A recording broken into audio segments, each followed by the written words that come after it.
Oh, those tackling dummies never stood a chance. You guys all right? Everybody okay?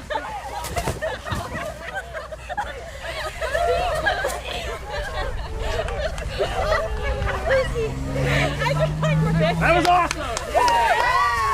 No cheerleaders were hurt during the filming of that Open. Football Friday night, week 6, and the matchups just keep getting better. Two top 10 teams in Class 4A, undefeated Indianola at 4-1 Norwalk Warriors, looking for a big win at home, and that's where we find sports director Scott Reister. That game should be wrapping up soon. Scott, what's the latest? Elgin, we're still playing here, but Norwalk is looking great. It has been their night. As you can see, the game's not over. We're going to get you caught up on all the exciting action. This has been a shootout. It was a red, white, and blue night for the fans out here for our game of the week. Check out the Norwalk student section. They were coming in full force. Norwalk just one loss on the year. Indianola undefeated. Norwalk down 3-0 in the first. Landon Hookstein to Braden Carlson. Carlson with the reservations for 6. Touchdown. It's 7-3 Norwalk. First quarter still. Bennett Brick for Indianola is going to air it out. Carter Erickson has it, and he is gone 61 yards, 10-7 Indianola. Indianola has the top offense in 4A. Second quarter, Norwalk back on top, 14-10. And how about some defense? Brick for Indianola on the run, picked off by Kai Pearson as he goes out of bounds. Norwalk is in business. Landon Hookstein airs it out. And look at this pass, and look at this catch by Dylan Rank, dragging his man for a ride.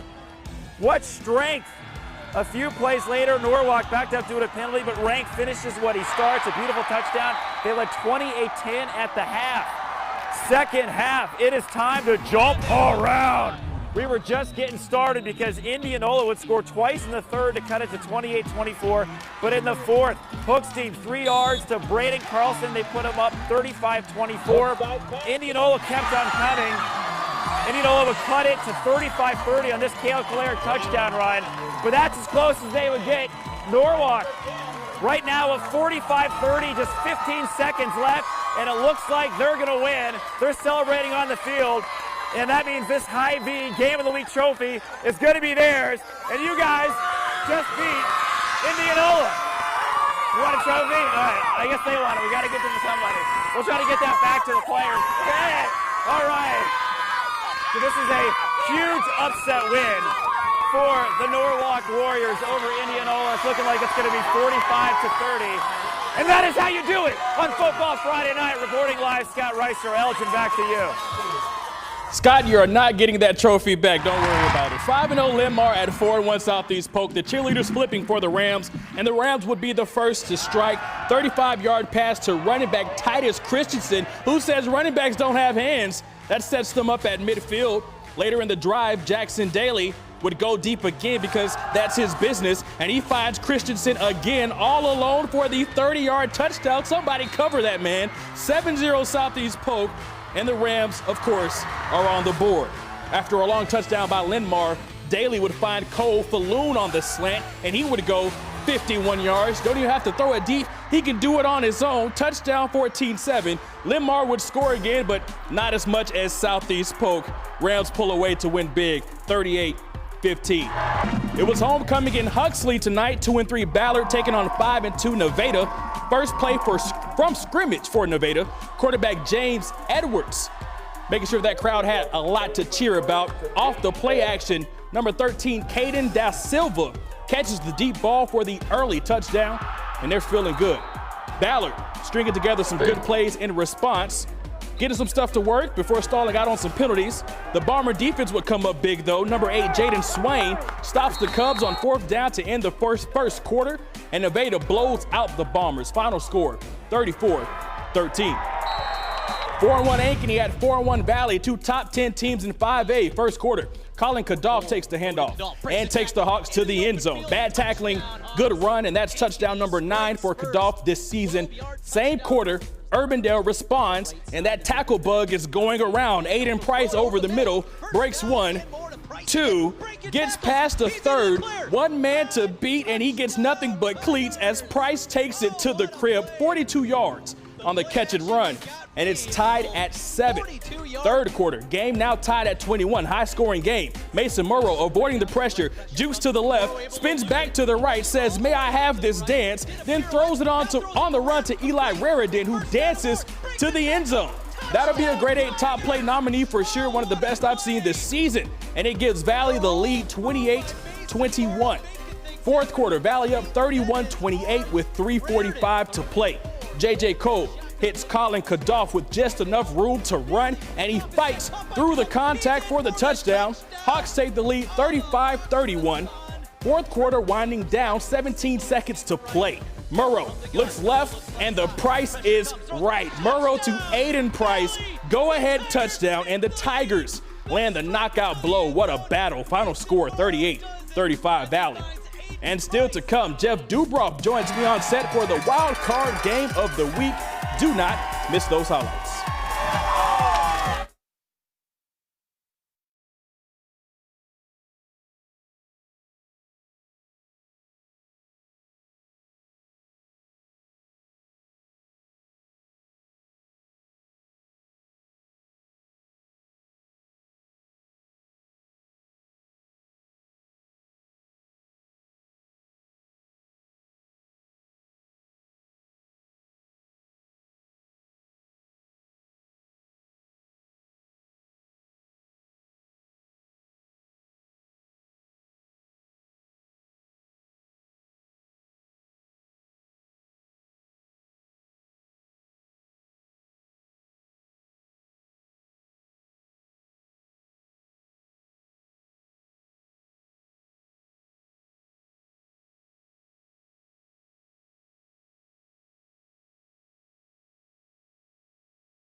Jeff Dubroff joins us now, and Jeff, you actually took that drive all the way to Oskaloosa for our wild card game. Talk about dedication. Thank you.